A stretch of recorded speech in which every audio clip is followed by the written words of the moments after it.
Hey, panelists, welcome back. This episode, we are talking to Marilyn Ghigliotti.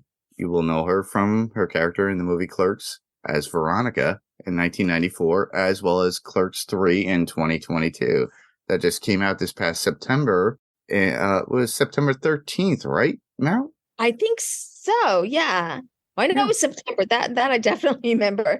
Yeah. Yeah, it was a huge day, too. A lot of Clerks fans, Kevin Smith fans, all looking for Clerks 3 to come out. So right now it's available on Blu-ray and digital download. So those of you listeners, you panelers out there, you could easily just go to your Apple TV and download it on iTunes and just watch it as is, or even Vudu and on demand as well, as what Kevin would say. And so go get that.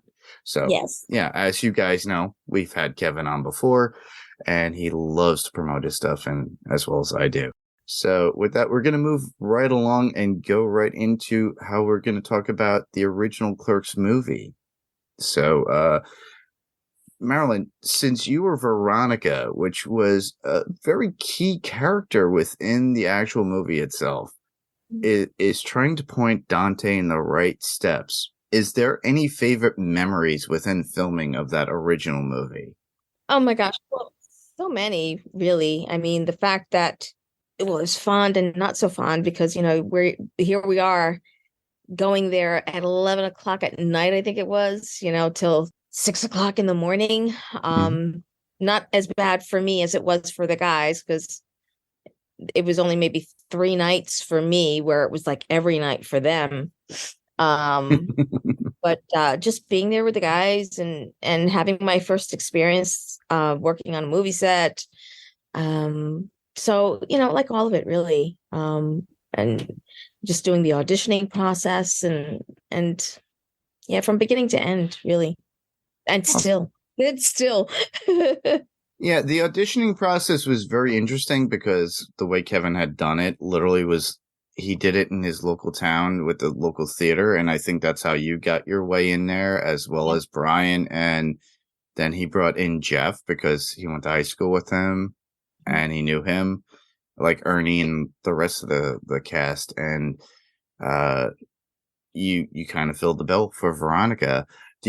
What do you think actually grasped his attention to make you that particular character? Was it your gumption, your attitude, or your No, and I mean this is something that they've pretty much have put out there because after the auditions of the night that I went, they supposedly went to a diner and Walt was freaked out because because I had gotten so emotional for my audition scene that I did.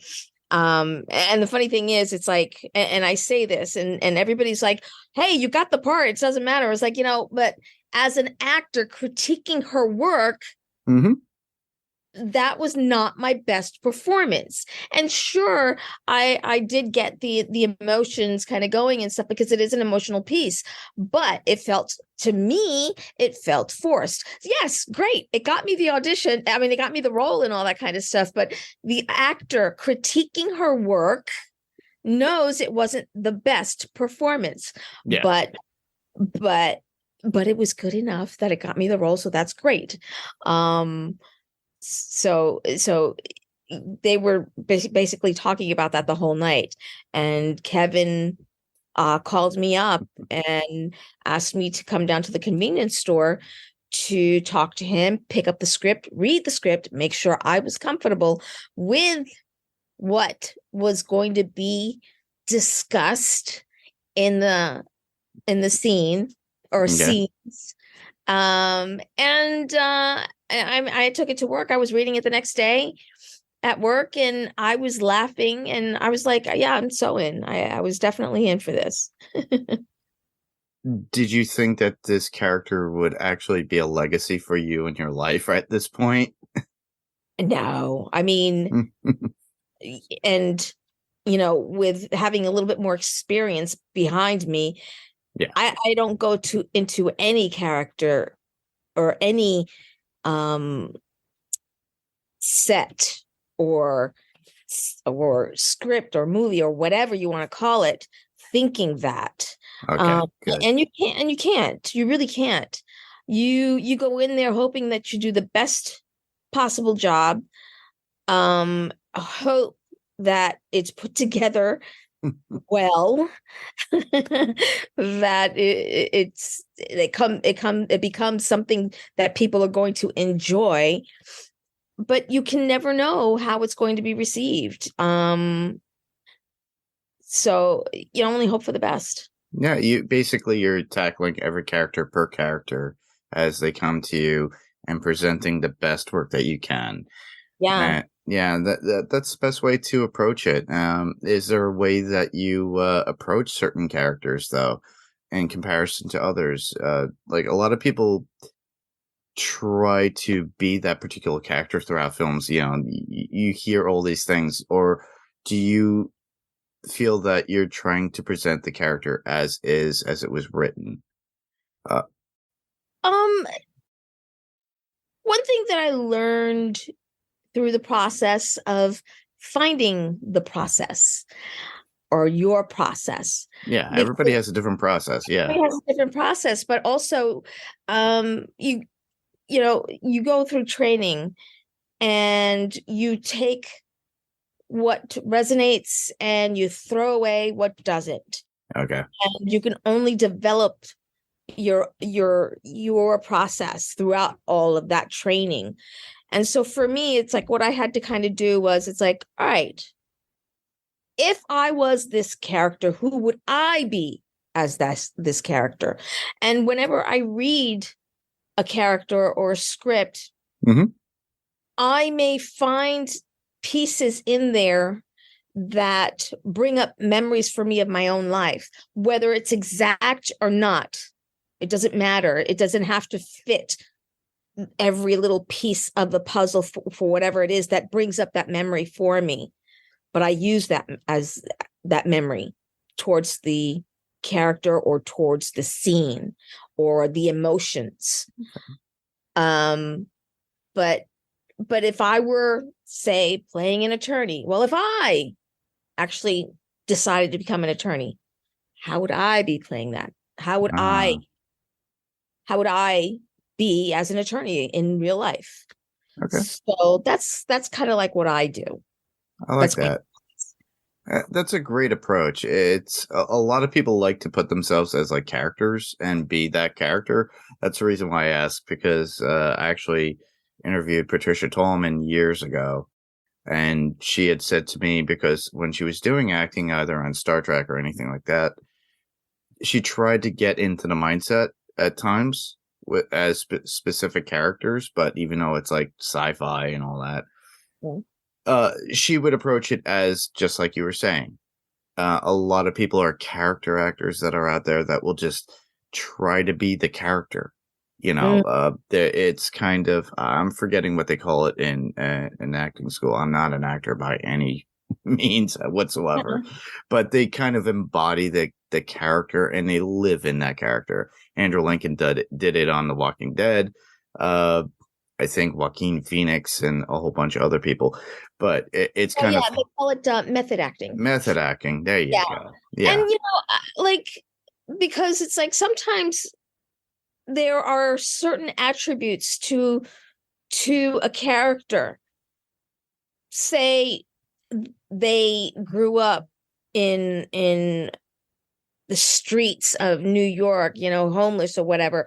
And that kind of brings a certain physicality to the character. Yes. So I have to think about it. It's like, well, okay, what if I grew up in that scenario? Um, what do I take away from other people that I've seen in these scenarios? So in one sense, you kind of have to do that little sense Hmm. uh of characterization, but in another way you also have to kind of bring yourself into that character and think about what that would be like. Hmm. Yeah, um it's putting you in that particular instance and reacting, yeah, and and then obviously giving out the dialogue as it was given to you on script, and some people are very much like that, like with directors. or writers where you have to spit out the dialogue specifically and Yeah. how it's supposed to be. And Yeah. sometimes that's pretty hard too, from what I understand from certain actors as well. Mhm.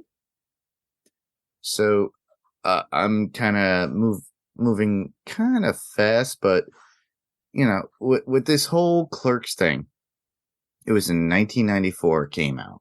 Such Mhm. a huge success. Now we're 28 years later, and here we are, and Clerks 3 comes out.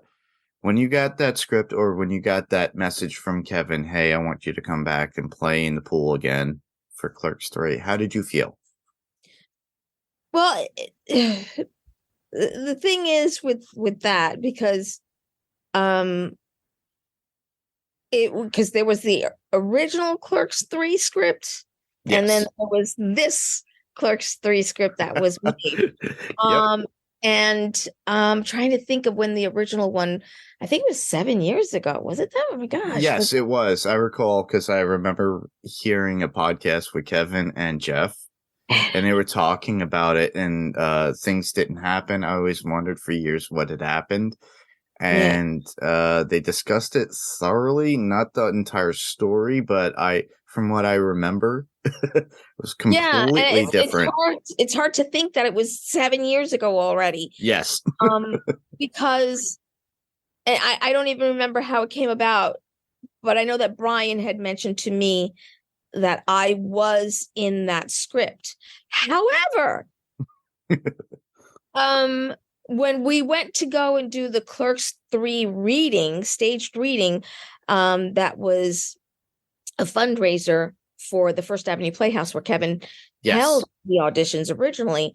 And I flew myself out there because I didn't, there's so many things that happen on the East Coast that I miss, because I can't afford to fly myself out there and Oh, stuff like yeah. that. It's crazy But ridiculous. sometimes it's like it'll work out where it's like, all right, let me put myself in further debt, and I'll fly myself out there, because I did not want to miss the stage 3, the stage reading for Clerks 3, and miss out on being a part of that and going back to where it all started. And so when the scripts were distributed, and I'm kind of like, oh, okay, it's like, Ernie, where's Veronica in here? He's like, I don't know. It's like, I was told Veronica was in this. It's like, and Brian was just like, he was a little shocked as well. But I don't know what draft Brian had, but the draft that was finally, you know, put to rest was probably about 4 drafts afterwards, and eventually Veronica was written out of the script. So even more so, I was very happy that I put myself out there and put myself a little bit more into debt to go out there, so that I was there to be able to do the reading and show, oh, well, this is what we can do. This is the fun we've had. And it's like, getting all these people together and putting myself in front of Kevin to show. It's like, yes, let's Yeah. do this again. And thankfully some people in the audience had asked the question, well, if you do happen to do the Clerks 3, will Veronica be in there? And Kevin did say yes, although as excited as I can be about that, I am certainly a realist when it comes to the many things that are said in Hollywood don't necessarily always happen in Hollywood. Yeah. Yeah. Uh, so so it was pretty nice that eventually I was finally cast in that. And the thing was, 2019, LA Comic-Con, the last one before all the lockdown and the pandemic. Mhm.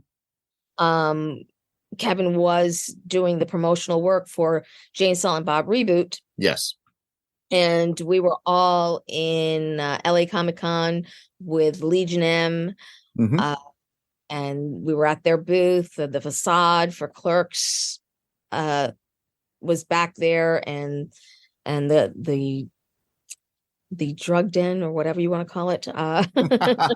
It was basically the one shot of the whole Clerks cast at that point for Silent Yeah. Bob reboot, Jay and Silent Bob reboot. Yeah. And we were, and at one point it's like they're doing, there were all these people who dressed up as Jay and Silent Bob, and so they were doing promotional work with that. And then finally at a certain point, Kevin's like, hey, Brian, Marilyn, come on over. Jason was there, and Kevin, and Kevin's like lined us up, and he's like, hold up 3 fingers. So I'm like holding up 3 fingers, and I'm wondering, why are we holding up 3 fingers? And at a certain point it just kind of dawned on me, and I'm like, oh, wait a minute. And I turned to him and I said, does this mean that I'm in 3? And Kevin does his little face of like, and, I was pretty excited at that point. I'm sure the whole convention hall heard me, how excited I was. Awesome. That is great. It's funny too, because for the fact it's like you say, oh, you telling me put up 3 for 3 fingers for Clerks 3.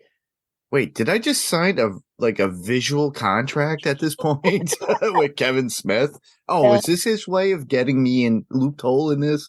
But obviously it's Kevin, and you have history, and your career pretty much was launched. Everybody knew your face from that particular movie, and obviously you can't say no. If I were that person, I wouldn't say no. Stupid to say no, and I'm an actor. I want acting jobs. Yes. So I was excited to be part of it again. But again, knowing Hollywood, until I was on set, I was not getting myself too excited.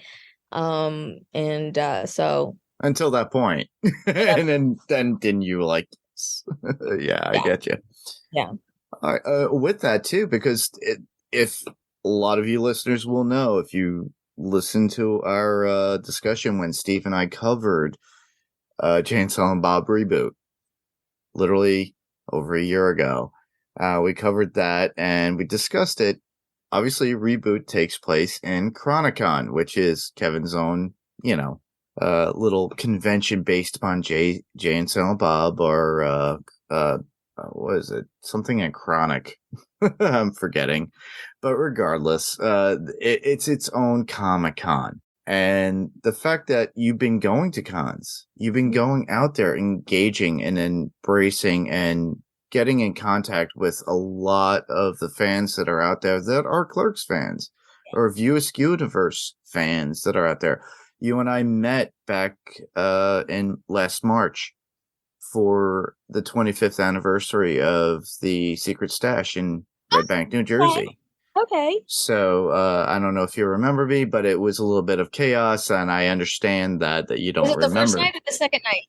First night. Okay. Yeah, so but was it the first day or the second day that was all rain? It was Saturday, and it was all rain. Yeah. Sorry for you guys. It's all right. It happens. But I remember you were like, I have to sit down. So you were there sitting on the, but it was kind of overwhelming, not for just us as fans, loving and being there with all of you. But you seemed a little bit overwhelmed, like, oh my God, there's so many people here. There were lines of people out the door. Now you're doing that on a regular basis with Brian and the rest of the cast. I think I try to. Yeah. I tell the fans, because the fans are like, are you going to come here? Are you going to come there? And it's like, I'd love to come here, there, and everywhere.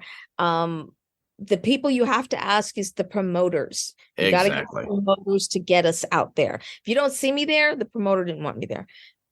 Kind of putting that out there a little bit, but yeah.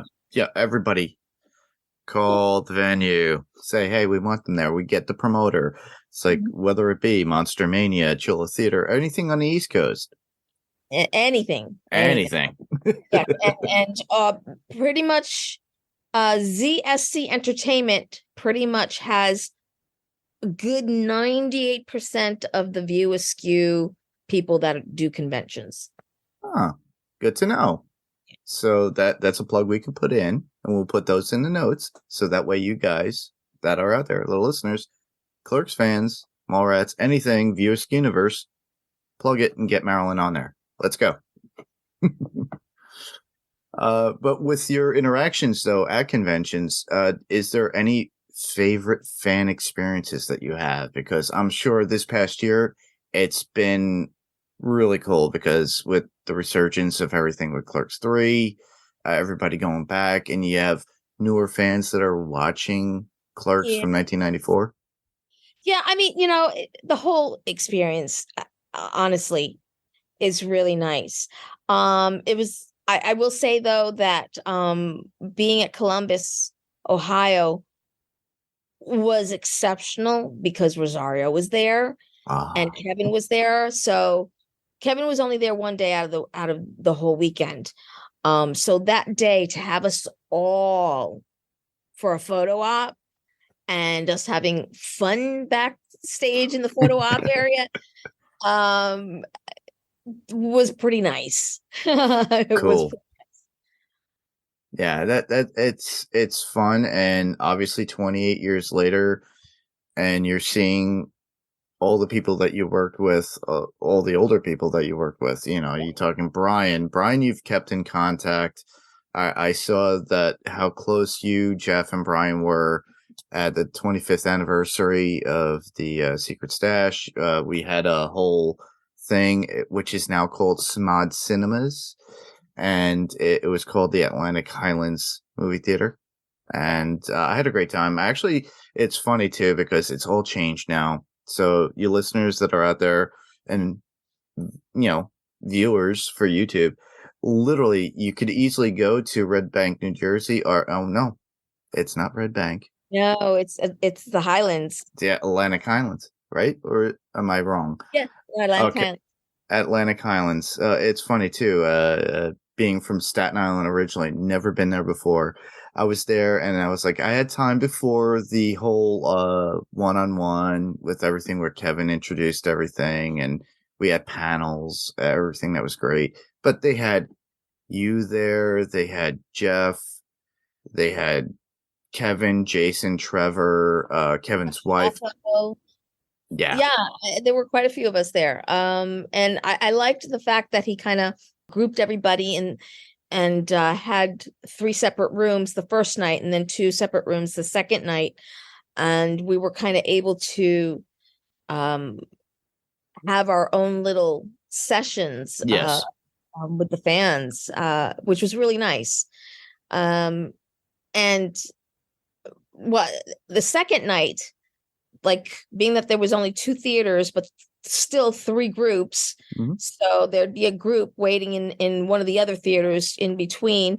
And so we'd just kind of be chatting amongst ourselves and talking about the whole experience. And that night was the first night that Kevin had spoken to me because we were just kind of talking amongst ourselves about our experiences in the theater, as we were coming up and all this, and how some of the other actors that we had worked on the stage with and that were in the original Clerks, and we're wondering where they are at this point and stuff like that. But at that point is when Kevin said to me and mentioned how they had thought about deleting a scene from Clerks 3. And Mm. I'm only assuming that it was probably the scene in the vehicle. I can't imagine that it was a scene inside the convenience store. No, I can't. But What? but he Yeah. had mentioned that it wasn't anything that moved the story along in any way. And so they thought about deleting it, but because I had truly delivered on that scene that they couldn't. So I was very taken aback by that Oh, wow. and grateful to have had him tell me this. Um So that in itself was really, really nice. Yeah. Yeah, it sounded to me like you were part of the creative part of editing at that point too, if you think about it, because Yeah. you said, "Do you want to?" and then you see the car up and down, Now, and yeah, and now what I'm told, I haven't been able to see it yet. I am told that on the DVD there are some extras from that scene. oh, really? All right, Yes. cool. That makes me want to go out and buy the Blu-ray now. Because I got it on digital download. Actually, it was funny too. Once it was put out there for September 13th, they kind of dropped it on iTunes. I Mhm. couldn't make it, honestly. I couldn't make it to the theaters. It wasn't anywhere local to me. I'm Northwest, so I moved from the five boroughs all the way up to Dutchess County, New York. Oh. So I travel down. For me to travel down, it's like 2 hours almost to Mhm. drive. But Hey, you know what? Brian and I took a 4-hour drive to Rhode Island from where he lives in Pennsylvania oh yeah. to for the tour. So 2 hours is nothing. 2 hours is nothing. Yeah. But the thing was is that a lot of stuff was sold out too. By the way, you had to jump on that. I'm a working stiff. I love podcasting. I love doing this stuff, but it's a hobby. But trying to get the I get time, it. yeah, Remember I said I got myself in debt. we all do. I think.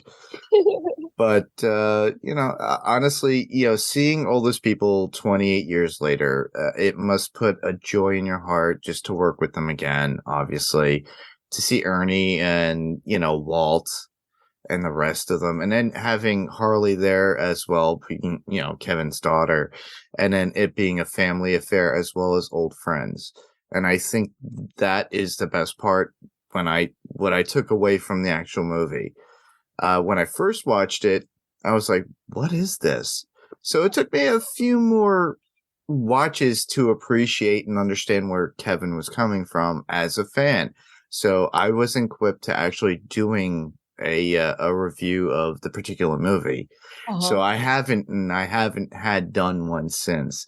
Actually, you were the first person to come on to actually talk about this. The last time I spoke to Kevin was last year, Oh, but okay. I also keep getting invites, especially for New Year's Eve. We're recording this on December 28th, but I keep getting invites through if you go to Oh, Kevin's yeah. his fan club, Uh-huh. I get all these things saying, "Hey, come down, come down." I'm like, all right, well, I got to figure out what's going on that night. But I would have to actually go down there for the night, which is fun. But he seems to be more active within his world at this point when it comes to the Viewisk universe with Smod Cinemas making events, and I'm sure you'll probably be out there more often if you're in the area, obviously. I don't know. I certainly hope so. And being that we are entering, well, let's see, we have another year and a half before we hit the 30, I think. Yeah, Um, so who knows? I certainly that I am part of any kind of events that they decide to have down there. yeah. So you But never know. also, you have conventions that you're going to be at. Hopefully, people invite you out there. Well, as of right now, the only thing that I have kind of going on is Pensacola, Florida, in February. Let me look Okay. the dates up. Um, that's the only convention that I have as of this moment. But the good thing is that there's quite a few of us that are going to be there. Awesome. So that's from uh February 24th through the 26th. Pensacon, it's Cool. called. All right, cool. I'll put those show dates in the notes for people to listen to. Uh, listeners, viewers, keep that in mind. Well, let's talk about some of the stuff that you've done other than Clerks. So, let's talk about Laid Over. It's a short film that came out in 2020. I think so. Yeah. Yeah, a short film that a friend of mine put together. Um, Funny thing is, it's like this was a story, totally true story of hers that she was telling the director, who was a friend, and he's like, wait, what? I was like, wait a minute, I have to record this. And so then he had somebody actually put it to script and decided to make that his directorial debut. And so we went out to Arizona and shot this at a real airport. Wow. Yeah. We had the airport to ourselves the whole night. Hmm. And I just played a small little part in that. But this was basically kind of, a showcase for the lead actor and the director. Hmm. And it got into a few festivals, and I think it won a few awards as well. So that was nice. Awesome. Cool. And let's talk about A Mother's Love, a short film that you directed. I did. It's my first film that I directed. This is part of a group of filmmakers that we got together, I think it was back in 2016, 2017. And we attempted to do a series of 8 or 9 short films Wow. that were all connected in a way by a letter, like not a alphabet letter, but a written letter. Okay, cool. And we did an Indiegogo, weren't quite successful with it, but with the amount of money that we did raise, I was going to say we were able to shoot 3 shorts, but in hindsight, we probably should have stuck to maybe 2, because then it took a while. After shooting those 3, it took a little while to actually get those 3 then completed, because we had no money for post. Yeah. But because it wasn't until then this year that I personally and 2 of the lead actors that were part of the film group, we put together the money and were able to kind of and also an editor that we know who did this out of the kindness of his heart and to be part of it, to get it finished. And once we actually finished the short, and it was written by one of the actresses in the film as well. She kind of wrote this for her to kind of showcase her acting. But we basically, in the group, we read everybody's scripts that everybody had inside, get ideas, and I immediately saw this one. Like, as we were reading it, I saw it. Okay. And I said, I want to direct this one. Awesome. But it's basically about a young mother who lost her mother at a young age and gets a letter, or has a letter, for pretty much every moment in her life that her mother had thought of. And now she's a young mother herself and is trying to find the message within her letters that she's received throughout the years to help her through her moment, and gets a surprise. It's more of a heartwarming moment or film or show. Absolutely. And a lot of people like diversity, not just comedy, not just horror, not thriller, suspense. You're diversifying yourself, especially with being, directing this too. So that's something to put on your credits, that you have on your credits. Everybody, all you have to do is look at her IMDb, her Wikipedia, everything is there, and it shows there. So it gets, it shoehorns you into the industry to be a competitor. Right there. Yeah, it's like we have to show that we're busy and that we're doing something, even if something is not happening. Yeah. But so once Kevin announced that he was having his own film festival, that was kind of the impetus to like, all right, we really need to finish this and get this entered into his film festival. So it was quite nice to get the news that A Mother's Love was accepted. At a certain point, though, I do question. It's like, wait a minute. I want to know that I actually got in on the merit of the film and not because of the connection that Kevin and I have. And I just happened to be at this small little convention in San Diego, and Ming just happened to be there. And we were doing a little panel. And I mentioned this, and he's like, "Oh, no. You definitely got in because of the film." It's like, because so and so also entered films, and they didn't get in. It's like, okay. Okay. Awesome. Yeah. And not nepotism for the Clerks thing, obviously, ladies and gentlemen. She got in on her own merit, which is amazing. So it shows that she is skilled as a director. She is skilled as an actor. I look. I say this to people, and they're like, Marilyn, don't discount. Like, I'm a realist, and I am real with myself.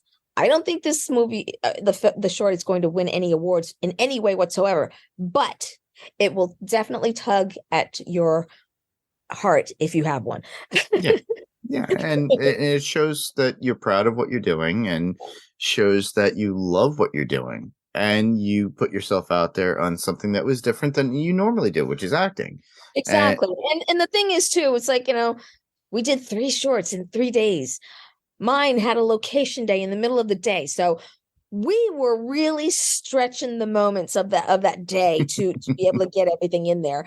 And I do look at the film and I see certain things and I'm like, oh man, I wish I could have done this, wish I'd done that, and wish I had time to say, it's like, let's do another take. But again, we were kind of pressed for time in the day, so we had to get it done. And we were shooting at 2 different apartments. The writer's apartment, the writer actor's apartment, and then my apartment. And needless to say, not everybody cooperates with noise. No, they don't. That's not involved in what you're doing in your apartment. So yeah, I know that feeling. It's okay. All right. Well, that was great, and I love talking to you. So obviously you're out there in convention circuit when you're available and people call you in. But you do also have your own website for merchandise. I do. And for anybody to book you, that would be Marilyn-Ghigliotti.square.site. Yes. So yeah, I thought it was kind of being that, if I don't get to go to a convention, well, let me offer something outside of there, and to so I've been thinking about, I need another different site though than Square, because Square has changed their what do you call it, their site in some ways that it's making it a little bit more difficult to kind of maneuver the back dashboard and all that kind of stuff. So I don't know. I'm not. Square is kind of pissing me off. All right. Well, right now, a lot of people can get anything that's signed merchandise by you, whether it be photographs from Clerks. Mostly photographs. I do offer some T-shirts. Yes. And right now, I currently have some of the authentic Clerks 3 tote bags that were offered in San Diego Comic-Con. I have like a package with that. Awesome. So there's quite a bit of a savings, because I basically almost everything is on there is signed, and I do have the breakdown. It's like, if all of this was signed, this is what it would cost, but you're getting it for this price. It's over a $200 value that they're getting for under $200. That's an amazing value. Yeah, I think so. I tried to be fair, and offering something of value. And then what else do I have there? The fire extinguisher, wasn't there something there? Yes. Although the fire extinguishers right now, I have them. I have enough for the package deals. Okay. All right. There you go. But again, it's like I don't know when this will be going up. As of Tuesday of next week on January 2nd, I will not be able to go out and take these packages to the post office because I am having surgery and will not be able to move or go anywhere for at least 3 weeks. Ah. All right. Well, you guys will probably be getting this on Friday.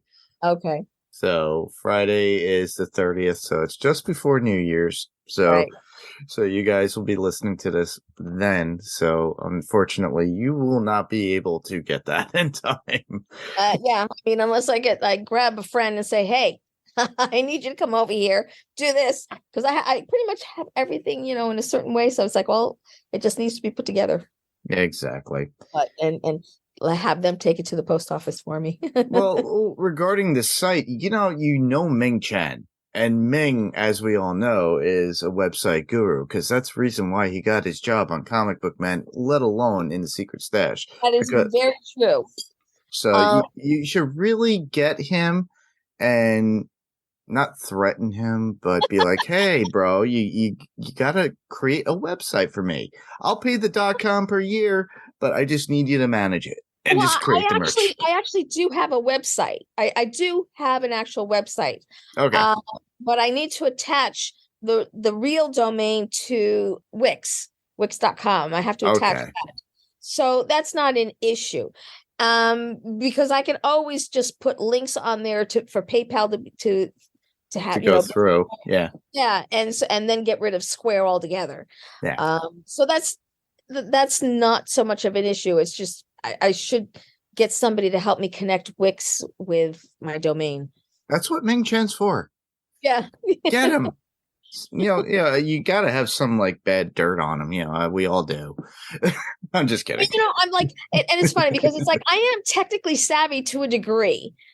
Sometimes, sometimes I'm able to figure things out, but when it gets really nitty gritty, I'm like, Yeah. too much. Yeah, I'm sure you'll work it out by the next year, like after, like in the beginning of next year. Yeah. Listeners, we will keep you apprised about what's going on with Marilyn and where she could be found and everything else. We'll keep that up in the news.